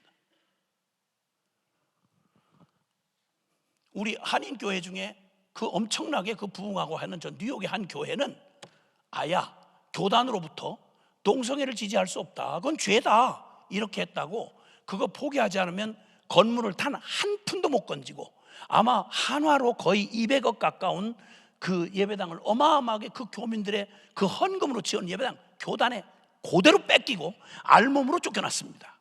이 실제 일어난 일입니다. 한국 말할 것도 없습니다. 여러분, 이런 일은 어디서 시작되느냐? 이미 마음에서, 그 중심에서 살아계신 하나님에게서 마음이 떠나버리면 그 다음은 그냥 수순만 남아있을 뿐입니다. 거기에다가 라오디게아 교회는, 7번째 라오디게아 교회는 계시록 3장 20절의 진단에 보면 이렇게 말합니다. 뜨겁지도 차지도 않고 뜨뜻 미지근하여 내가 토하여 내칠 것만 같다, 회개해라, 이랬더니 라오디게아 교인들이 말하기를, 우리는 부족함이 없습니다. 우리는 부요하여 부족함이 없습니다. 우리 뭐 손색이 없습니다. 우리 세련되지 않습니까? 우리는 전혀 부족함이 없습니다. 모든 의식이 다 있고 예배당이 있고 기가 막히게 부요하고 세련되어 있는 그들에게 주님이 말하기를, 너 제발 믿음의 안약을 사서 눈에다 발라가지고 네 영혼의 모습을 좀 봐라. 겉으로는 멀쩡한데 네 영혼은 어떻게 병들었고 어떻게 굶주렸고 어떻게 쇠약해졌으며 얼마나 떨어져졌는지를, 네 영혼의 모습을 네가 좀 믿음의 안약을 사서 내 모습을 보기를 바란다. 그러시고 충격적인 얘기를 하세요. 유명한 요한계시록 3장 20절입니다. 볼지어다 내가 문 밖에 서서 문을 두드리노니 누구든지 내 음성을 듣고 문을 열면 내가 그에게로 들어가 그는 나로 더불어 먹고 나는 그로 더불어 먹으리라. 주님이 원하셨던 건 일주일에 한 번 교도 면회 오듯이, 아이고 주님 아직도 살아계세요? 이렇게 면회 오듯이 그냥 흉내만 내고 지옥 갈까봐 그건 찝찝하니까 그냥 한 번씩 생사 확인하고 돌아가는 교도소 면회하는 하나님이 아니고요. 주님이 원하는 건 나는 네 속에 들어가서 너는 나로 더불어 먹고 나는 너로도 먹으리라. 그러니까 연합하여 주님 없이 한순간도 살 수 없고 주님으로 더불어 사는 그 삶을 주고 싶으셨던 게 주님의 십자가 복음을 주신 우리를 향한 하나님의 소원입니다. 이럴 때는 아멘 해도 전혀 지장이 없습니다. 다시 한번, 주님의 소원은 잠깐 일주일에 한 번씩 생사 확인하는 교도소 면회하는 게 아니고 주님 그분이 내 안에 오셔서 나는 그로 더불어 먹고 그는 나로 더불어 먹는, 함께 살고 함께 죽는, 여러분 주님 생사를 함께 하시고 한 호흡으로 한 심장으로 이렇게 사시는, 연합되어 살기를 주님은 원하십니다. 아멘. 그래서 십자가의 복음이 이뤄낸 여러분 놀라운 우리 신앙의 고백, 아주 확실한 신앙의 고백이 있는데, 누구든지 상관없습니다. 목사님만 아니라 예수를 믿고 거듭나서 주의 백성이 됐다고 말하는 진정한 성도라면 최소한 신앙이 무슨 고백이 되어야 되냐면 갈라디아서 2장 20절에 이렇게 고백을 합니다. 이 믿음 안에서, 믿음에서 믿음으로 살아가는 게 우리 신앙인 성도라고 말하는데, 최소한 갈라디아서 2장 20절에 이렇게 말씀하는데 한번 좀 따라해 주시면 좋겠어요. 내가 그리스도와 함께 십자가에 못 박혔나니 그런즉 이제는 내가 산 것이 아니요 오직 내 안에 그리스도께서 사신 것이라. 이제 내가 육체 가운데 사는 것은 나를 사랑하사 나를 위하여 자기 자신을 버리신 하나님의 아들을 믿는 믿음 안에서 사는 것이라. 아멘. 아멘. 이 믿음 안에서 거듭났고 이 믿음 안에서 살아가는 걸 성도다 이렇게 표현한다 이 말이에요. 그러니까 위대한 성도란 말이, 세인트란 말이 가능한 거예요. 우리가 무슨 말로 우리가 거룩한 자라고 말할 수 있습니까? 그런데 내가 사는 것 아니요 내 안에 그리스도가 사시는 이 실존의식을 가지고 이 믿음으로 나는 거듭난 내 생명 존재가 됐고 이 믿음에 의해서 오늘도 살아가기 때문에 내가 아니요 내 안에 그리스도가 산다, 이 고백을 할 수 있기 때문에 우리는 위대한 성도가 되는 것입니다. 여러분, 이렇게 가장 주님의 마음을 아프게 했던 초대교회의 모습은, 그 라우디게아 교회의 모습은 주님으로부터 끊임없이 문 밖에 서서 문을 두드리고 계시는 쫓겨난, 그러니까 그 멋지고 세련된 성가대의 찬양 속에 주님이 계시지 않았던 거예요. 그 멋진 설교 속에 주님이 계시지 않았던 거예요. 그 분주하게 하는 훈련 속에 주님이 계시지 않았다. 이게 얼마나 끔찍한 얘기입니까 여러분? 오늘 주님이 그래서 원하시는, 주님의 마음을 가장 아프게 하는 게 바로 그거였습니다. 그런데 오늘 읽어주신 이 본문의 말씀은요, 놀라웠게도 이렇게 시편 기자가 노래합니다. 하나님은 우리에게 은혜를 베푸사 복을 주시고 그의 얼굴빛을 우리에게 비추사 주의 도를 땅 위에 주의 구원을 모든 나라에 알리소서. 하나님이여 민족들이 주를 찬송케 하시며 모든 민족들이 주를 찬송하게 하소서. 아멘. 여러분, 구약 성경을 보면 하나님께서 놀라웠게도 하나님이 이스라엘 백성을 이 땅에 세우시기 위하여 먼저 아브라함 언약을 주십니다. 창세기 12장 1절에서 3절에 믿음의 조상, 최초의 믿음의 조상이라고 하는 아브라함에게 믿어야 할 내용이 뭐며 그 믿어야 될 대상이 누군지를 정확하게 여호와께서 아브라함에게 이르시되 너는 너의 본토 친척 아비의 집을 떠나 내가 너에게 지시할 땅으로 가라. 내가 너로 큰 민족을 이루게 하고 내 이름을 창대케 하니 네가 복이 될지라. 너를 축복하는 자는 내가 축복하고 너를 저주하는 자를 내가 저주하리니 이는 땅의 모든 족속이 너로 말미암아 복을 받게 하려 하심이라. 여러분, 아브라함이 한 개인의 인생이 주어졌습니다. 그냥 갈대아 우르에서 그냥 먹고 마시고 시집가고 장가고 사고 팔고 이러다가 일생에 나고 늙고 병들고 죽는 인생의 운명을 가지고 태어나서 하나님도 모르고 그냥 생겨난 본능 가지고 그저 무엇을 먹을까 무엇을 마실까 염려하다가 한평생 나면 늙고 늙으면 죽게, 병들고 병들면 죽게 되는 인생 운명의 사이클에서 벗어날 생각을 꿈에도 못하고 살던 수많은 아담의 저주를 받은 인류 가운데 똑같은 사람이었습니다. 근데 이 일생을 완전히 혁명적으로 운명을 바꿔놓은 게 있는데 그게 바로 살아계신 하나님 여호와께서 그의 삶에 개입하신 겁니다. 여러분, 우리 일생일 때 최대 최고의 사건이 있다면 하나님이 바로 나를 찾아오신 사건입니다.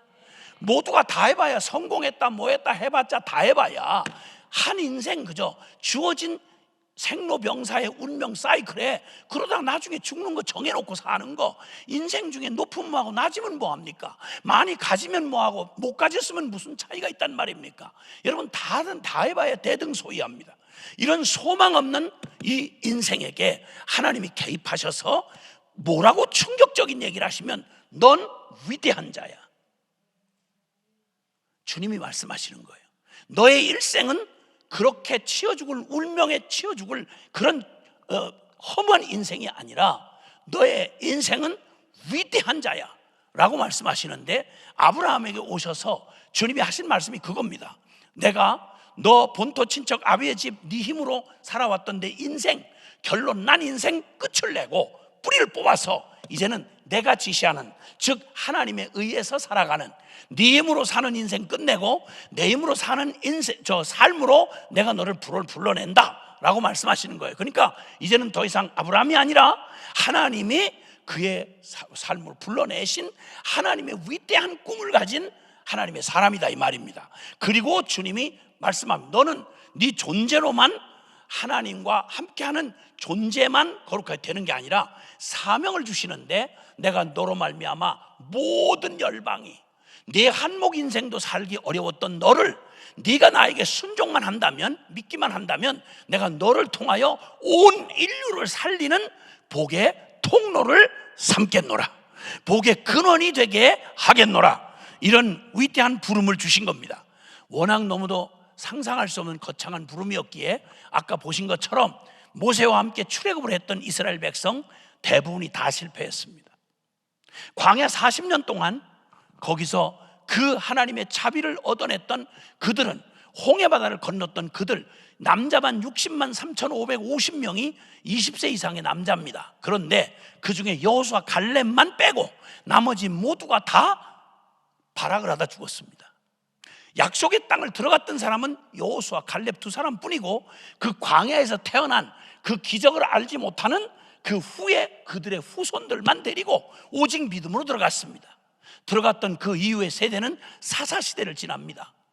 여호수아와 그와 함께한 영웅들이, 믿음의 영웅들이 죽고 나니까 이때 한 차이를 두고 계시는데, 여러분 사사기 2장 10절에 주님께서 이 말씀을 저와 여러분의 심령 안에, 이 밤에 우리 심령 안에 불처럼 확 새겨주시길 바라는데, 사사기 2장 10절, 가장 혼돈의 어둠의 시기를 사사시대라고 합니다. 땅 주시고 집 주고 모든 성공을 하게 해서 이 땅에 이스라엘 백성, 이스라엘 나라가 가시적으로 세워지고 났더니 눈에 보이는 모든 게 생겨나고 난 다음에 하나님이 딱 한 가지 주신 게 있어요. 신명기 모세오경의 결론인데, 신명기 6장 4절 이하에 쉐마의 말씀이 있습니다. 들으라는 말씀입니다. 들으라 이스라엘아, 너희의 하나님 여호와는 오직 하나이신 한 분 하나님이시니 너희는 그를 마음과 뜻과 정성과 목숨을 다해 하나님을 사랑하고, 그리고 그가 너희에게 주신 바 그 말씀을 네 마음에 새기고, 그 다음에 네 자녀들에게, 이 땅에 태어나서 자식에게 제일 좋은 것을 주고 싶어 하는 게 인간 본능인데, 내 자식에게 이거 하나 분명하게 해서 앉았을 때든 길에 행할 때든 집에 있든지 들에 있든지 어디서든지 네 이마에 네 손목에 네 집의 바깥문에 문설주에 항상 살아계신 하나님의 말씀을 네 마음에 새긴 바 말씀을 영원히 복받고 생명 얻는 살아계신 하나님의 말씀을 목숨 걸고 지키는, 살아계신 하나님과 동행하며 하나님의 말씀을 생명 걸고 지키는 자녀들로 부지런히 가르쳐라. 이거 하나 명령 딱 주셨거든요. 그런데 딴 건 다 차지하고 너무 바빠가지고 사사시대의 비극을 알리는 첫 줄에 이렇게 말해요. 2장 10절에 여호수아와 그와 함께한 자들이 그 열조에게로 돌아가매 그 후에 일어난 세대는 그의 자식들은 여호와도 그의 행하신 일도 알지 못하였더라. 쉽게 말하면 다른 건 다 있는데 신앙 다 말아먹었더라. 다른 건 똑똑하게 박사학위, 석사학위, 모든 학위를 다 받고 똑똑한 놈 만들었는데 아메리칸 드림을 이뤘는데, 그런데 신앙 하나만 없더라. 하나님의 말씀은 버렸더라. 여러분, 이랬더니 말씀 하나를 버렸더니 모든 거 다 가진 줄 알았더니 이거 가장 역사의 암흑시대, 주여 주여 하는 이름을 가졌던 이스라엘이 가장 그 땅에 있던 이방인, 멸망당한 이방인보다 더 더럽게 쓰레기처럼 역사를 더럽혔던 역사가 사사시대입니다. 주여 주여 하는 주의 백성들에 의해서 그렇게 된 겁니다. 이유는 딱 하나입니다. 단서는 딱 하나입니다. 하나님이 그토록 명령하셨던 하나님의 말씀을 마음에 새기고 그 말씀을 부지런히 목숨 걸고 그 생명, 이게 이 길이 생명 얻는 길이라고 하는 이 주님의 이 마음을 주님께서 사랑하사 그 백성들을 가장 안전하게, 복잡하지 않고 딱 한 가지만 기억하면 돼요. 왜? 역사의 대전제입니다. 하나님 없는 세상이 있을 수가 없잖아요. 그죠? 만물이 주에게서 나오고 주로 말미암고 주에게로 돌아갑니다. 요한계시록 1장 8절에 나는 알파요 오메가다. 나는 너의 시작부터 너의 인생의 마지막 저 영원한 날까지 나는 내 인생의 주인이며 너를 창조했으며 너를 보호하시며 너를 축복하는 자다. 그러니까 하나님 잃어버리면 내 과거도 잃어버리고 저 현재는 말할 것도 없고 미래도 잃어버리는 거라고 주님이 분명히 말씀하셨어요. 다른 거 다 얻었는데 하나님이 주시는 걸 다 움켜쥐고 하나님만 꺼지시오. 다른 걸 다 눈에 보이는 것들을 움켜쥐느라고 보이지 않는 참된 주인이신 주님에게는 관심이 없는, 여러분, 이 불행한 일이 남의 일이 아니고 역사 내내 이 헛짓을 계속해왔습니다. 구약을 읽다 보면 지칠 만큼 야, 이 종자는 안 되겠구나, 인간들은 이거 안 되겠구나, 이런 생각이 수없이 들어오고 그만두실 만도 한데, 그런데 여러분, 이렇게 그때마다 남겨둔 사람이 있었어요. 구약의 사상은 남은 자 사상입니다. 다수가 아니고요, 남은 자 사상이요. 예를 들어서 이사야서 6장 13절에는 밤나무와 상수리나무가 배임을 당한 것처럼 다 눈에 보이는 게 베어져 나가고 심판으로 다 쓸려 나갈지라도 나무를 베면 그루터기가 남아있는 것처럼 너희 눈에는 다 끝났다고 말하는 역사의 한복판에 나는 내가 남겨놓은 그루터기가 있는데 그게 뭐냐? 거룩한 씨. 하나님의 거룩한 백성들. 이 시대에 진짜 주님 사랑하는 사람이 있을까? 이 시대에 정말 천국을 소망하고 땅을 디디고 살지만 천국에 속한 자로 믿음의 길을 뚜벅뚜벅 걸어가는 진실한 사람은 있을까? 엘리야도 눈에 보이지 않아서 이렇게 절망합니다. 주여, 나만 남았나이다. 북이스라엘 다 거덜났고 다 미쳤습니다. 다 끝장났습니다. 하나님의 백성은 이제 소망이 없습니다. 나밖에 남은 자가 없습니다. 그가 지쳐 털썩 주저앉아서 나를 차라리 데려가셔 달라고 탄식하던 엘리야에게 하신 말씀이 있어요. 너희놈, 내 눈에 보이지 않는다고 없는 거야? 네가 결론이야? 나는 너만 못지않은 바알에게 무릎 꿇지 아니한 7천인을 바로 그 시대, 그 끔찍하고 눈에 보일 것이 없었던 끝장난 그 시대에 무릎 꿇지 않은 순전한 7천인을 남겨두시는 하나님, 그분은 살아 계십니다. 여러분, 오늘도 주를 따르고 주를 중심으로 사랑하는 그 마음을 온전히 하여 하나님과 마음이 합한 자 다윗과 같으니 그런 이들을 주님은 다 끝장난 저 바벨론의 궁중에 끌려간 다니엘과 세 친구들에게 일찍이 평안할 때도 찾아보기 어려웠던 그런 순수한 신앙의 사람을 다 성전 회파되고 다 끝장나버린 그 시대에 외국에 끌려간 노예 생활을 하는데 거기에 진정 순전한 진짜 하나님 사람이 있을까 궁금해할 우리에게 주님은 역사에 뚜렷하게 다니엘과 사드락과 메삭과 아벳느고의 그 영적인 주님을 따르는 단순 명확하고 강력한 순전한 하나님의 백성들을 우리에게 뚜렷이 보여주고 계십니다. 페르시아 왕실의 그 끔찍한 초조한 피말리는 격동하는 상황 속에서 자기들 동족이 다 죽임을 당하게 된 바로 그때 그 어린 에스더가 죽으면 죽으리이다, 금식하고 나아가리니 죽으면 죽으리이다. 아니 모두가 다 거기 장로들도 있었고 모든 거기에 성자들도 있었는데 꼴값 못하고 있을 때 어떻게 그 어린 소녀 에스더가 그 민족이 위기 앞에 있을 때 그는 목숨 걸고 너 이때를 위함이 아니냐라는 말에 도전을 받고 그리고 그가 위대한 순종을 결정합니다. 그리고 주님 내가 기도하고 나아가리니 금식하고 기도하고 나아가리니 죽으면 죽으리이다. 한 어린 소녀 그 약한 질그릇 같은 그는 약하고 작았지만 그를 사용하시고 바라보시는 우리 주님은 위대하십니다. 하나님의 교회는 살아 있습니다. 위기에 처했다, 뭐 큰일 났다 이렇게 말하지만 아니요, 지금이야말로 거품 걷어내고 그리고 껍데기 위장된 포장막 걷어내고 이제는 진짜 믿음답게 살아계신 주님 앞에 우리의 순전한 마음을 가지고 믿음의 길을 선택할 가장 중요한 날이 우리에게 온 것입니다. 이 혼돈의 역사 한복판에 시편 67편은 정말 놀랍습니다.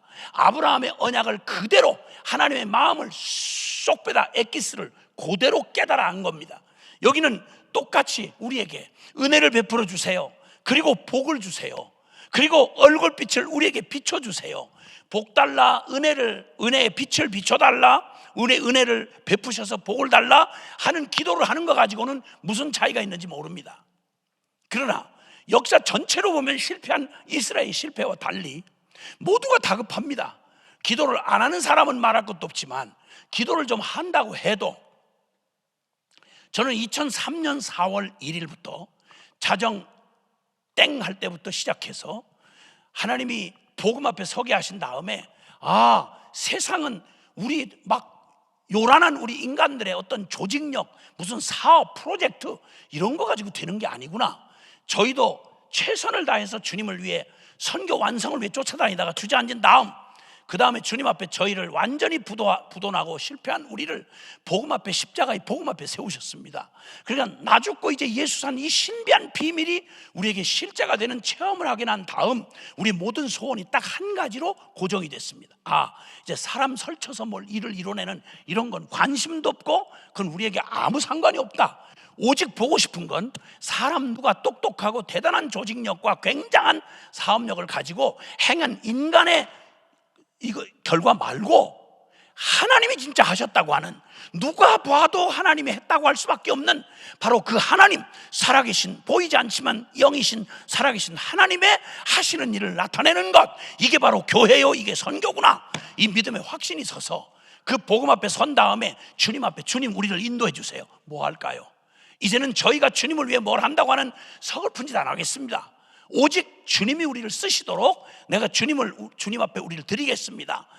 죄송하지만 한번 따라해 주실랍니까? 주의 일이란 내가 주님을 위해서 무엇을 해 드리는 게 아니고 오히려 나를 주님께 드려서 주님이 나를 통해 그분의 일을 그분이 친히 하시는 것이다. 아멘, 아멘. 이게 바로 주님이 우리 하나님의 백성인 성도들에게 원하시는 일이었습니다. 로마서 12장 1절에도 그러므로 사랑하는 형제들아 내가 하나님의 모든 자비하심으로 너희를 권하노니 너희의 몸을 하나님이 기뻐하시는 거룩한 산 제물로 드리라. 이는 너희의 드릴 영적 예배니라. 하나님을 예배하고 하나님 앞에 쓰임받는다는 말은 내가 주님을 위해서 뭘 애를 써서 무언가 갖다 드리는 게 아니고요, 나를 오히려 이 무능한 나를 인정하고 나를 온전히 주님 손에 맡기면 주님이 나를 붙들어서 이 마른 막대기 갖고 엽전 두림 같은 나를, 오병이 같은 나를 통해 전능한 하나님이 이 무능한 나를 사용하시면 여러분, 주님은 전능한 당신의 능력으로 그분의 일을 하시는 것입니다. 이게 확실히 믿어지고 나니까 우리가 완전한 실패와 절망으로 저희가 남 연합시킨다고 돌아다니다가 저희가 공동체로 사는데 인간 죄성을 어쩔 수가 없더라고요. 그래서 저희 공동체 안에 쌈박질이 났습니다. 그리고 더는 야야야, 이제 서로 야야야, 우리 외식하지 말자. 우리가 무슨 놈의 우리끼리도 연합 못하는데 뭔 어느 죽을 세계 선교 완성을 위한 연합이니 뭐니 떠들고 돌아다니겠냐. 야, 틀렸다, 우리 끝장내자. 그리고 완전히 부도선언 내고, 그리고 주님 앞에 처참한 깨어진 마음으로 하나님, 눈물겹게 이거밖에 소망 없어서 주님 앞에 선교로 일생 바치고 여기까지 왔는데 이 꼴이 뭡니까? 어디로 가야 됩니까? 우리는 울 수도 없었습니다. 처자식 다 운명 걸고 천국의 소망 하나 바라보고 주님이 선교가 완성돼야 주님이 오신다길래 남도 안 가본 길을, 그걸 죽자 사자 전 세계 6개 내륙에 100여 개 나라를 쫓아다니면서 눈물겹게 짝사랑하듯이 쫓아다니다가 덜썩 주저앉았습니다. 아하, 이분들은 연합할 마음이 없구나. 우리도 그걸 이겨낼 힘이 없구나. 절망하고 복음이 사기를 친 거냐, 아니면 복음을 믿는 우리가 사기를 친 거냐. 왜 복음이 우리에겐 실제가 안 되나? 왜 원수 사랑은 그만둬 놓고 같은 선교사끼리도 사랑을 못하나? 다른 사람을 사랑하고 찾아가는 건 그만둬 놓고 예배당 안에서 함께 모이고 같은 주를 섬긴다는, 예배당 안에 날마다 쌈질나고 사기치고 갈라지고 이 부끄러운 얘기를 날마다 변명해대면서 이게 도대체 이게 뭔가? 죽을 것 같았습니다. 살고 싶었습니다. 우리가 잘 모르고 있는 거 있습니까, 주님? 우리가 최선을 못한 게 있습니까? 저희가 최선에 관한 한 부끄러움 없습니다. 할 수 있는 것 했습니다. 돈 한 푼 제대로 문화생활, 기초 문화생활도 못 누리면서 그저 폐기돈 찾아다니면서 그냥 이 땅에 나그네로 살면서 혹시라도 생기는 뭐가 있으면 온통 갖다가 이거 가지고 온 세계 섬기는 일에 생명 다 바치고 자식 다 바쳤는데 뭐가 우리에게 부족합니까? 눈물겨웠습니다. 실패하고 무너져서 털썩 주저앉아 울 수도 없을 때 우리가 고백했던 고백을 가지고 총체적인 복음 앞에 서던 어느 날, 주님 앞에 왜 복음이 십자가여야만 되는지, 왜 내 힘으로는 안 되는지, 오직 믿음으로만 돼야 하는지를 복음의 비밀을 가르쳐 주시고 갈라디아 2장 20절의 진리를 우리의 심령 안에 충격적인 혁명적인 변화가 일어나게 하셨습니다. 그리고 이 복음을 나누기 시작했어요. 똑같이 불가능했던 사람들이 뒤집어지기 시작했습니다. 청년들이, 집사, 장로, 권사들이, 선교사들이, 목회자들이 이 복음 앞에 뒤집어지기 시작했습니다. 그들의 가치관이 뒤집어지고 그들의 소망이 달라지기 시작했습니다. 물론 연약합니다. 여전히 갈등이 있습니다. 그러나 언제나 해답이 있기 때문에 십자가 앞에 가지고 나아가면 너 때문도 아니고 이 시대 탓도 아니고 오직 내가 그리스도의 복음 앞에 서면 나 죽고 예수 산 이 능력의 복음이 우리를 승리하게 하고 이기게 하시는 걸 경험했습니다. 그리고는 곧바로 소원이 생긴 게, 우리가 뭐 하는 거 말고요, 주님 당신이 행하시는 일을 우리가 무엇을 하리까 하고 엎드려 주의 뜻을 구하던 때에 2003년 1월 그때 주님께서 기도하던 제게 이사야서 62장 6절 7절 말씀을, 예루살렘에 너의 성벽 위에 내가 파수꾼을 세우고 그들로 종일 종야에 부르짖게 하였느니라. 너희 여호와로 기억하시게 하는 자들아, 너희는 쉬지 말고 부르짖어 내가 예루살렘을 세워 세상에서 찬송받게 하시까지 하나님 나로 쉬지 못하게 해다오. 이게 무슨 이런 말이 있습니까? 하나님이 세계를 구원하시고 그리고 세상을 변화시키는 그 일은 하나님 일인데, 하나님이 우리에게 이 마스터 키를 맡기셔서 이 아름다운 성전 지을 때부터 제가 봤는데, 이 아름다운 성전에 이 멋진 이 모든 이 빛 에너지, 영상 에너지, 이 모든 거 다 한 스위치에 매달려 있습니다. 여기 마스터 스위치를 누가 올려주시면 우리는 이 혜택을 누리며 쓸 수 있지만, 전기 다 와 있고 시설 다 돼 있어도 마스터 스위치 누가 안 올리면 할 수 없는 거예요. 근데 주님은 놀라웠게도 하나님이 다 하시는 일임에도 불구하고 우리를 그렇게 핏값 주고 산 우리를 그렇게 존귀하고 위대하게 여기셔서 하나님의 동역자로 삼으시고 저와 여러분에게 이 스위치를 맡기신 거예요. 기도의 스위치 말입니다. 할렐루야. 네가 나에게 부르짖으면 내가 너에게 응답하겠다고 약속하신 거예요. 이걸 깨닫고요, 문자 그대로 주야로 부르짖으라고 말씀한 이걸 24시간 365일로 이해를 하고, 그리고 주님 오시는 날까지 주님이 약속한, 주님께서 아브라함에게 약속하시고 지금 시편 67편 기자에게 약속한 그대로 주님이 우리에게 복을 주셔서 아브라함이 하나님의 복이 되게 하시고, 즉 하나님이 함께 한다는 말입니다. 하나님이 함께하는 위대한 성도를 만드시고, 그 다음 주님은 이 복을 받은 결론이 나 하나 팔자고 치고 여기 유명해지는 사람이 아니라 하나님의 복을 주신 그 결과가 모든 민족이 주를 찬송하게 하옵소서. 충현 선교교회를 복을 주신 그 결론이 충현 선교교회 교인들에게 그냥 나 하나 잘되고 배불러지는 성공자가 아니라 주신 복의 결과가 무슨 열매로 맺어지는 거 아니? 충현 선교교회에 주님의 순종을 받으시고 이 받은 복이 온 세상 모든 열방을 살려내는, 모든 민족이 주를 찬송케 하는 일로 열매를 맺게 하시리라. 하나님이 우리에게 복을 주시리니 땅의 모든 끝이 하나님을 경외하리로다. 저 같은 버려진 망한 술집 아들 놈을 주님이 만나 복을 주셔서 하나님을 아빠라고 부르게 하시더니, 중학교 2학년 때 아버지 술장사 고급 요정하시던 아버지가, 기생집 하던 아버지가 삶의 회의를 느끼고 자살 수준으로 당신의 삶을 버리고 우리를 주민등록던 뒷골목에 내팽개치던 그날로부터 애비 없는 소년가장처럼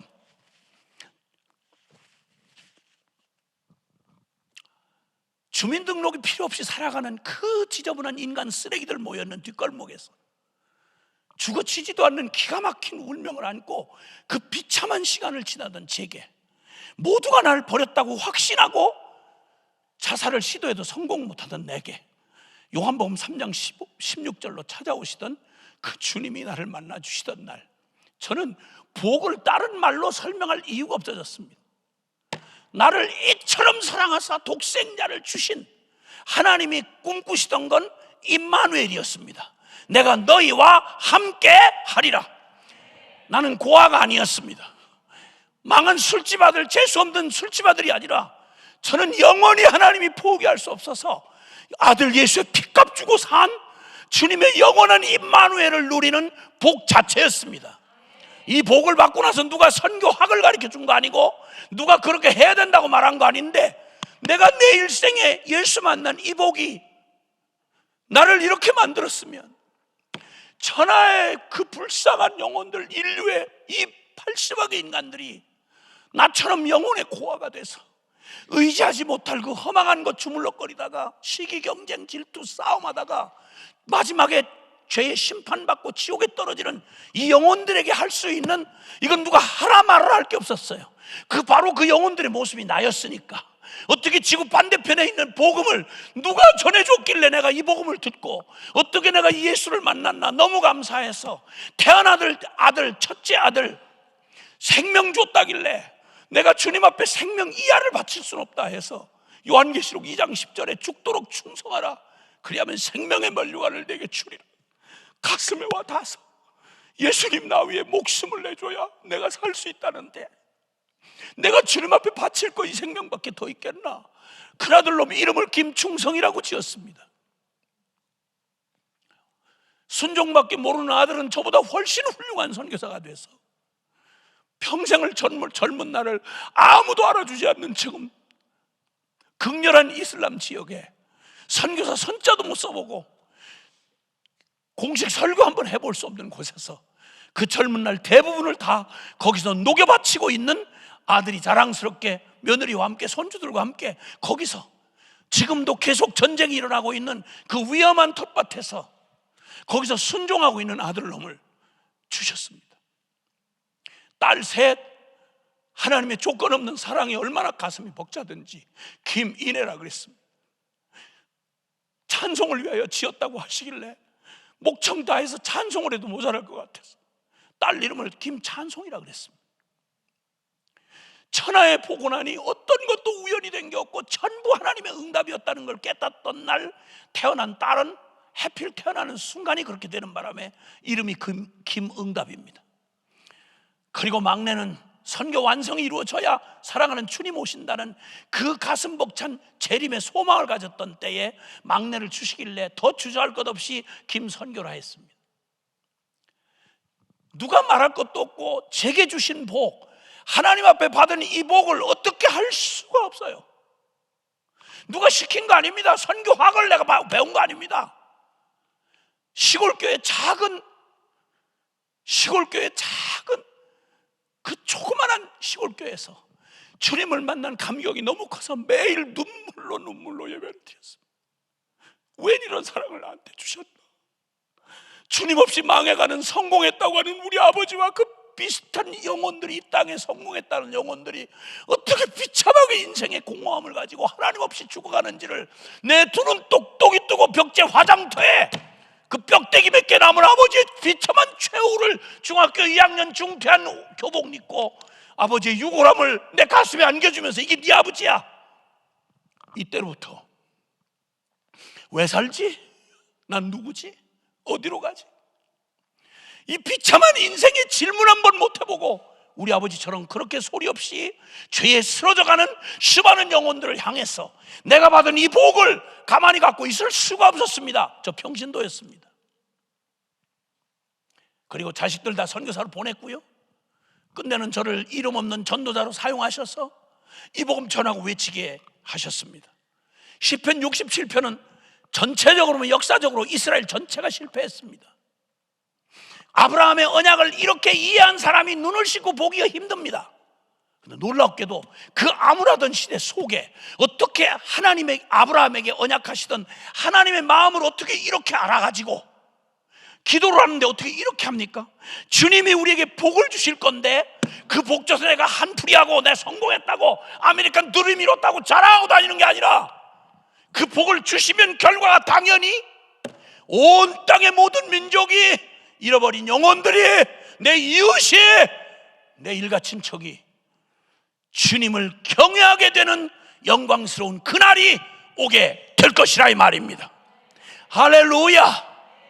그리고 그 소망을 가지고 기도하는 시편 67편은 성경을 제가 읽으면서 정말 드물게도 하나님을 감동시킨 하나님을 감동시켜 자리에서 벌떡 일어나게 하시는, 스데반이 복음을 전파하다가 돌을 3,000개 날라오는 돌을 맞아 죽으면서 하나님 보좌를 바라보니까 예수님이 얼마나 기뻤으면 보좌에서 일어나 계시는 거예요.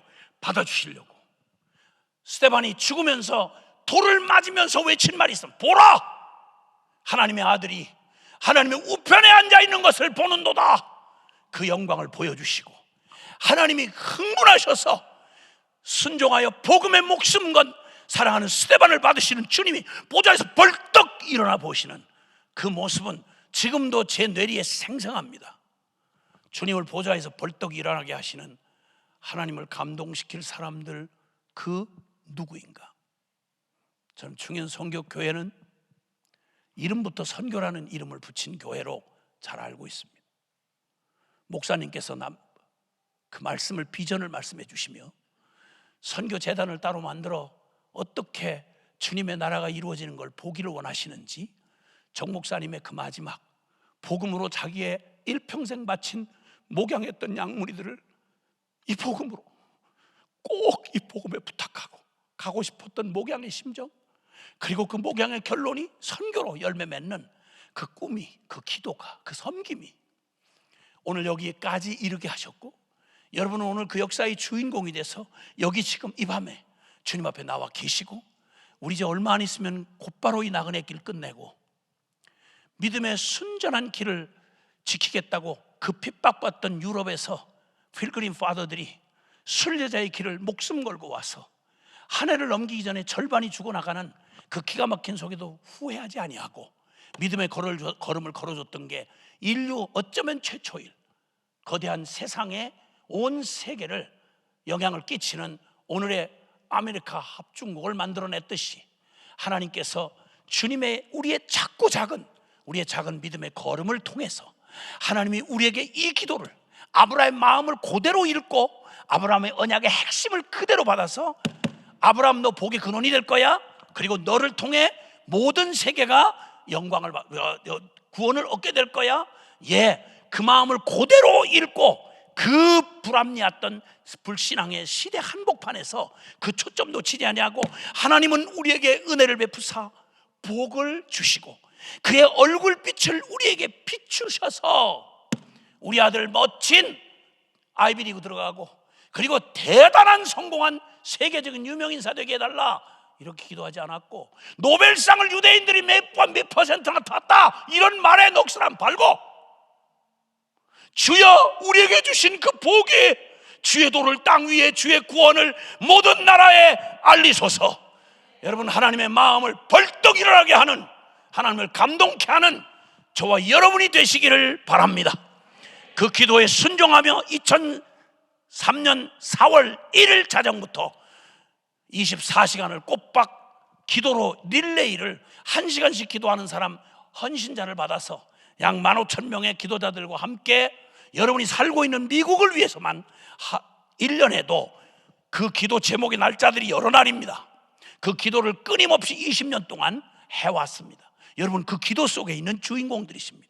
그리고 또 주님이 온 열방의 모든 나라와 민족을 하나도 빼놓지 않고 주님 앞에 230여 개 나라를 1년 동안 계속해서 24시간 365일 기도 2436호라고 하는 기도를 순종해 왔습니다. 그리고 그 열매를 세계 곳곳에서 보고 있으며 오늘 이 밤도 짧지만 저와 여러분과 함께 같이 이 비전과 이 기쁨을 나눌 수 있어서 저희는 느낌이 없고 어떤 때는 팍팍하고 사전 같은 정보를 읽으면서 기도하는 게 너무 힘들고 어렵고 넘어지고 자빠질 때도 많지만 기도하는 우리보다 이 기도를 명하시고 들으시는 하나님이 위대하시기에 그분은 당신의 그 위대한 응답을 주님께서 이루실 것을 확신합니다. 주님 복을 주사 열방이 주를 찬송케 하소서. 우리 함께 두 손 함께 주님을 향해 한번 들어봅시다.